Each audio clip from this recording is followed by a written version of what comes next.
setelah itu yang kacau, katanya Le'emonidin, Isa diangkat ke langit. Oke, kita sepakat itu. Kok cuma kemudian sekarang Isa sudah nitis ke anakku. Nah, anaknya ini alumni UIN Jakarta, namanya Abdul Mukti.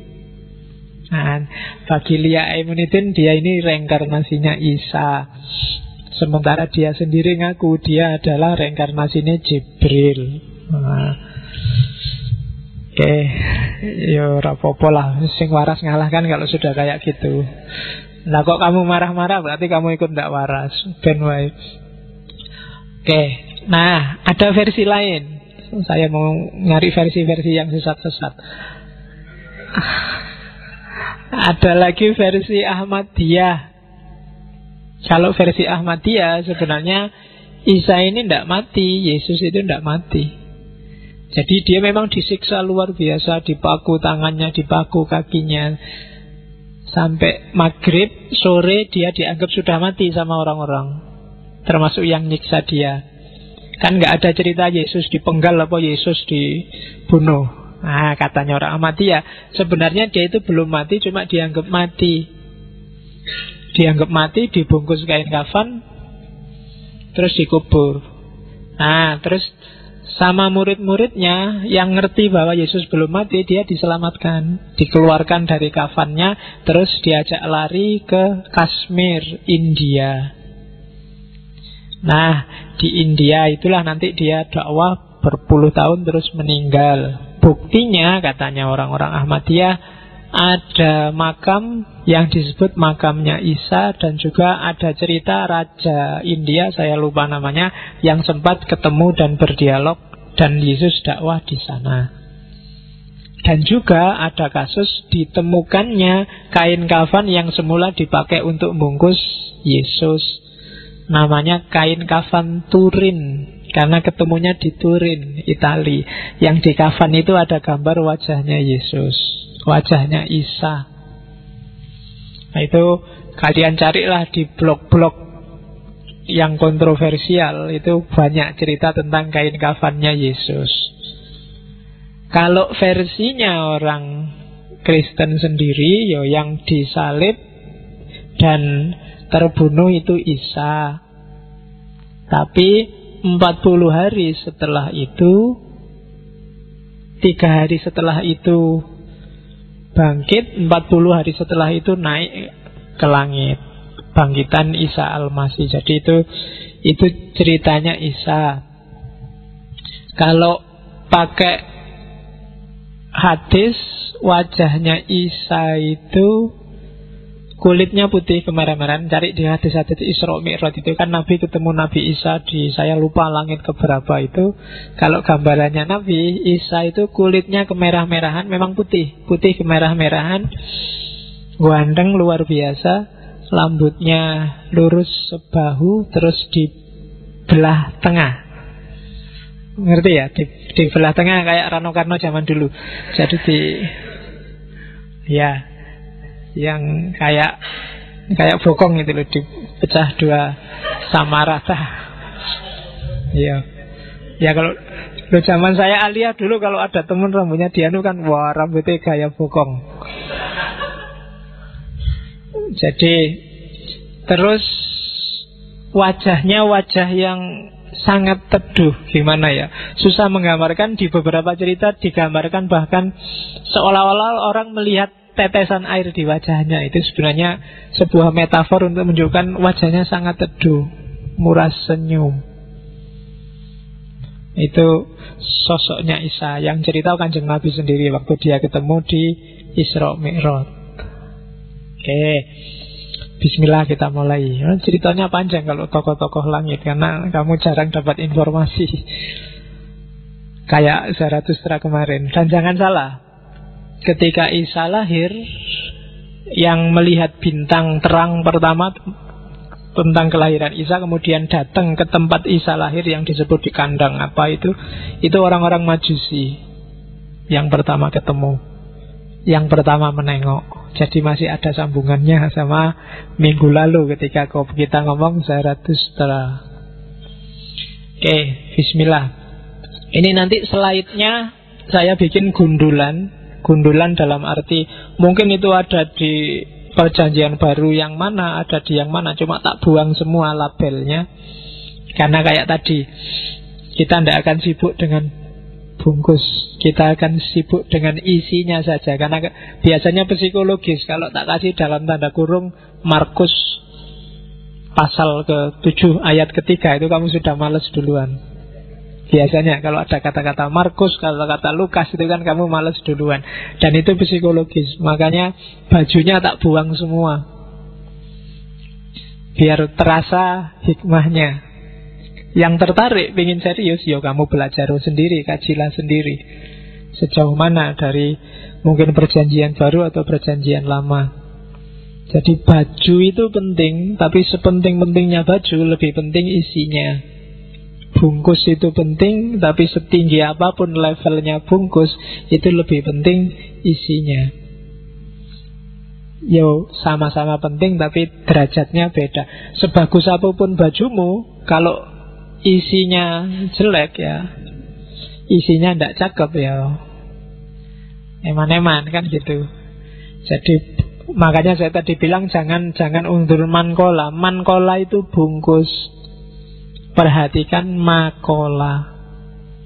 Jadi baju itu tidak penting.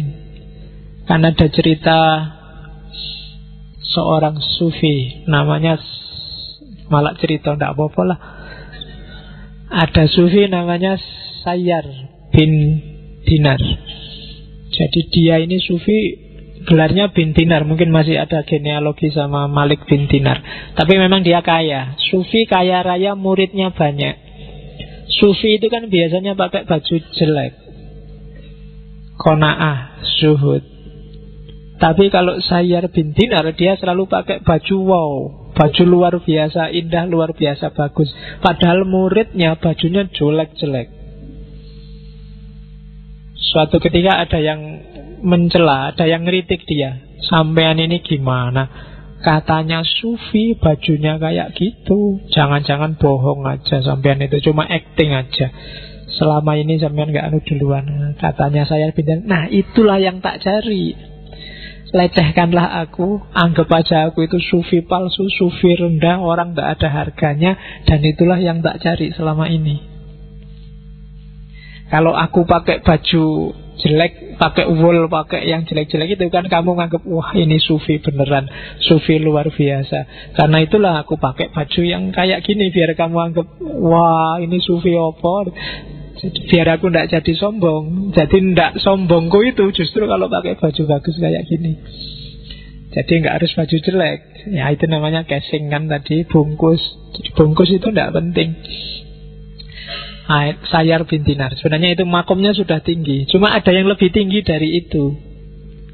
Yang lebih tinggi dari Sayyar itu Rumi. Kalau Rumi, dia sudah tidak peduli lagi komentar, tidak peduli lagi, tidak ingin dikomentari jelek, tidak ingin dikomentari bagus, peduli amat dengan komentar. Itu makomnya lebih tinggi lagi gitu. Jadi di bawah itu ada pengen dilihat jelek, yang ini terserah kamu nganggap aku jelek atau nganggap aku bagus. Yang penting hubunganku sama Allah. Itu makom yang lebih tinggi dari Sayyar bin Dinar. Oke, yo kapan-kapan ada sesi khusus lah untuk tasawuf yang falsafi.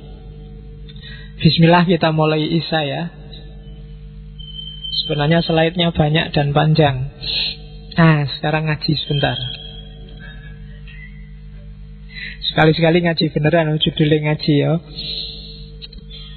Saya artikan sebentar, nggak akan saya jelaskan panjang, di tafsir-tafsir banyak. Kita lihat identitasnya Isa dalam Al-Quran. Idh qalatil malaikatu ya Maryamu innallaha yubassyiruki bikalimatin minhu ismuhul masihu Isa ibn Maryam. Nalikane wis ngendika sapa al malaikatu malaikat. Lho kan gitu kalau di pondok Ifqolat lan nalikane ngendika sapa al malaikatu malaikat ya Maryamu he Maryam innallaha sak temene Gusti Allah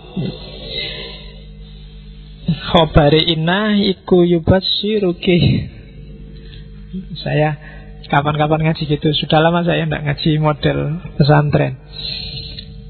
Ketika malaikat tiba-tiba ujuk-ujuk datang pada Maryam, kemudian bilang, wahai Maryam, sesungguhnya Allah menggembirakan engkau, ngasih kabar gembira padamu bi kalimatin minhu, dengan satu kali. Kenapa bi kalimatin? Karena adanya Isa di kandungannya Maryam itu hanya gara-gara satu kalimat. Kalimatnya apa? Kun fayakun. Jadi menggembirakan engkau dengan satu kalimat. Ya, kalimat itu nanti dari kun wujudlah Isa di perut.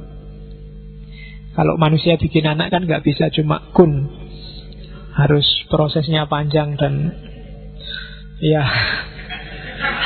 Oke. Wis pinter mulai jadi filosof sekarang. Oke, di kalimatin minhu ismuhu al-masihu Isa bin Maryam. Al-Masih, Isa Al-Masih bin Maryam, wajihan fit dunia. Dia akan jadi orang yang terkemuka dari akar kata wajah. Wal akhirah, di dunia dan akhirat. Wa minal muqarrabin, dan termasuk orang-orang yang bukan orang muqarrib, orang yang mendekatkan diri, tapi orang yang didekatkan oleh Allah pada dirinya sendiri. Muqarrabin itu, kamu kan selalu disuruh muqarrabah, mendekat pada Allah. Tapi khusus untuk level nabi-nabi itu dia muqarrabin. Allah mendekatkan dia padanya, mendekatkan mereka padanya. Ayat selanjutnya, biar ada barokahnya ngajinya ya.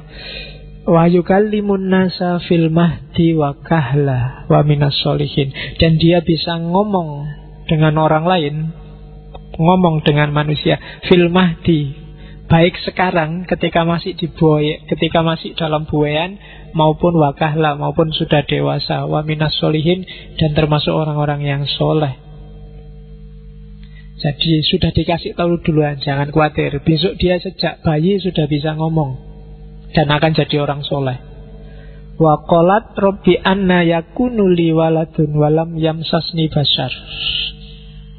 Dan Maryam berkata, ya Tuhan, gimana saya bisa punya anak? Walam yamsasni bashar, dan gak ada cowok yang menyentuhku pun sedikit pun. Dan gak ada yang nyenggol aku sedikit pun, gimana aku bisa punya anak? Qala kadzalikillahu yahluku mayasha. Katanya Jibril, ya seperti itulah Allah menciptakan apa yang dia inginkan. Idza qada amron fa innama yaqulu lahu kun fayakun. Kalau Allah sudah menghendaki, kun fayakun. Dan nanti Isa ini jangan khawatir, wa yu'allimuhul kitaba wal hikmah wat taurat wal injil. Allah akan ngajari, jadi Allah langsung yang ngajari Alkitab, ayat-ayat tertulis, wal hikmah, kemampuan akal yang luar biasa sehingga bisa menangkap ayat-ayat yang tidak tertulis. Kitab wal hikmah. Jadi Nabi Isa itu hakim, filosof pasti, cuma kefilsafatannya diajar langsung oleh Allah. Semua Nabi juga begitu. Dia dapat hikmah dari Allah. Kan katanya Al-Quran, wa may yu'tal hikmata faqad utiya khairon katsira.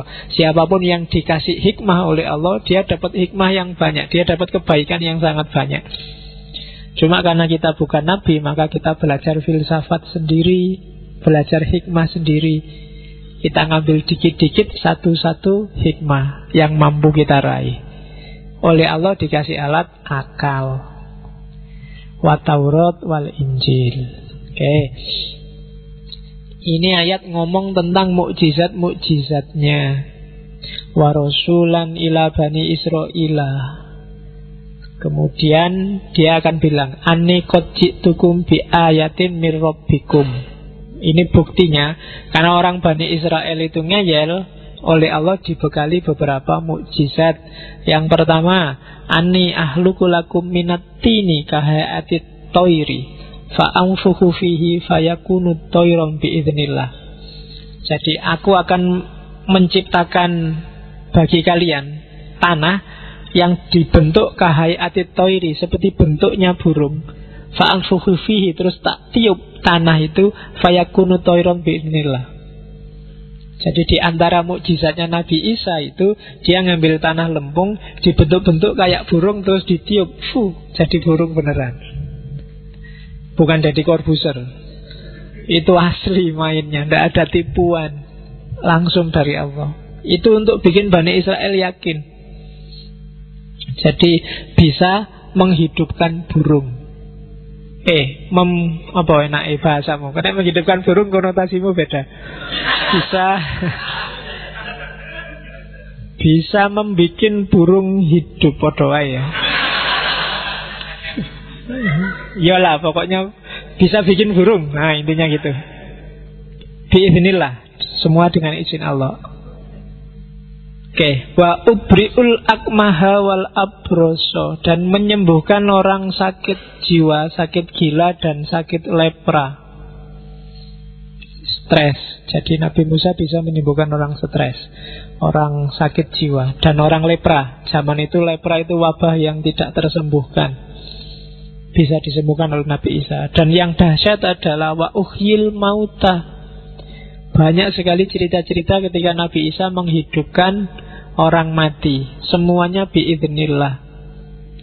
Wa unabbiukum bima ta'kulun wa ma tadakhirun fi buyutikum. Dan aku bisa menginformasikan apa yang kamu makan, apa yang kamu simpen di rumahmu. Kamu datang padaku, tadi kamu mesti makannya di angkringan, habis nasi kucing 3 tapi ngomongnya 2. Kemudian itu Nabi Isa bisa. Apa yang kamu makan, apa yang kamu simpen di rumah, itu bisa nebak. Kamu menyembunyikan uang 100.000 di bawah bantalmu, toh itu Nabi Isa ngerti. Kamu nyimpen gambar-gambar itu di laptopmu, toh itu Nabi Isa ngerti. Jadi wa ma tadakhirun fi buyutikum. Hati-hati loh, besok Nabi Isa turun di akhir zaman. Kalau ketemu kamu bisa ditebak. Makanya jangan nyimpen yang jelek-jelek. Oke, inna fi dzalika la ayatan lakum. Semua itu bukti bagi kalian in kuntum mu'minin. Kalau kalian percaya.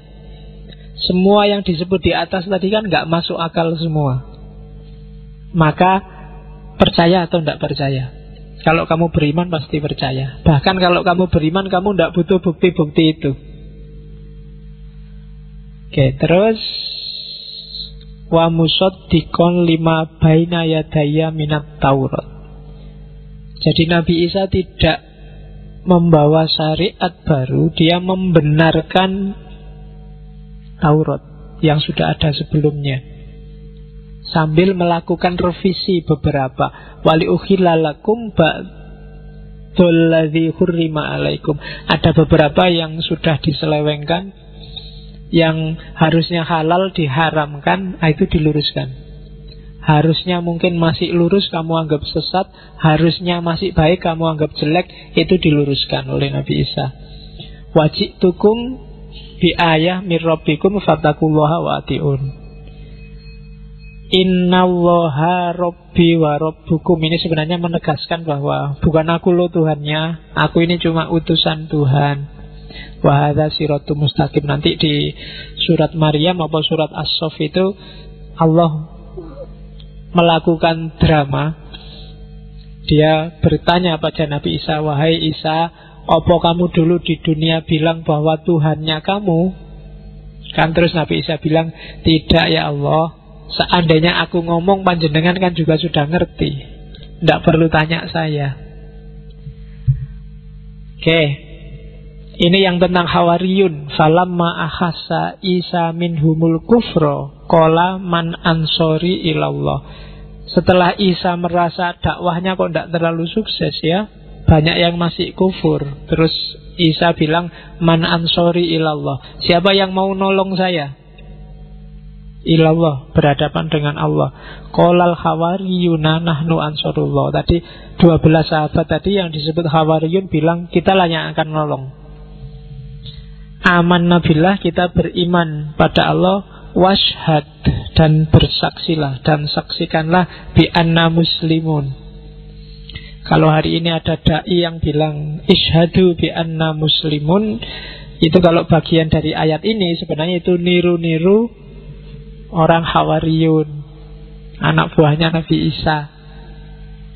Bukan Islam hari ini yang kamu maksud. Oke, yang helmnya ngadep ke atas silahkan diluruskan, daripada kamu nanti mandi. Oke, Rabbana amanna bima anzalta wattaba'na rasula faktubna ma'as syahidin. Itu doanya. Ini saya sebut sekalian, tak tambah satu, surat As-Saff. Seperti apa sih posisinya Nabi Isa itu? Wa idh qala Isa ibnu Maryam ya bani Israila inni rasulullahi ilaikum. Posisiku musaddiqal lima baina yadayya minat Taurat. Tugasnya musaddiq, membenarkan Taurat. Yang kedua apa? Mubasyirun birasulin ya'ti min ba'dismuhu Ahmad. Jadi Nabi Isa itu punya dua tugas. Yang pertama, meluruskan penyelewengan terhadap Taurat. Yang kedua, memberi kabar gembira bahwa besok akan datang Nabi setelah aku, namanya Ahmad, Muhammad. Kemarin waktu Maulud sudah saya jelaskan rahasia nama Ahmad. Cuma karena yang dihadapi ini orang Bani Israel, falamma ja'ahum bil bayyinat, ketika bukti-buktinya jelas bahwa bukti Nabi Isa itu nabi, bahkan belakangan juga terbukti benar datang nabi namanya Ahmad, Muhammad, qalu hadza sihrum mubin. Orang Bani Israel itu bilang ini adalah sihir yang nyata. Ini mesti bikinan, ini mesti sihir. Oke, itu ngaji kita tentang Isa yang dari Al-Quran. Biar nanti gak dimarahi orang-orang, kok referensi ini Injil semua, Bible semua, ada Qurannya loh, jangan khawatir. Oke, itu versi Al-Quran. Jangan salah, Nabi Isa disebut lebih banyak daripada Nabi Muhammad kalau dalam Al-Quran. Ranking 1 Nabi yang paling banyak disebut Al-Quran itu Nabi Musa. Ranking 2 Nabi Isa. Ranking 3 nggak ada pialanya, jadi nggak usah disebut. Oke, bismillah. Sekarang kita mulai masuk ke beberapa ajaran yang menurut saya agak umum dan universal dari Isa.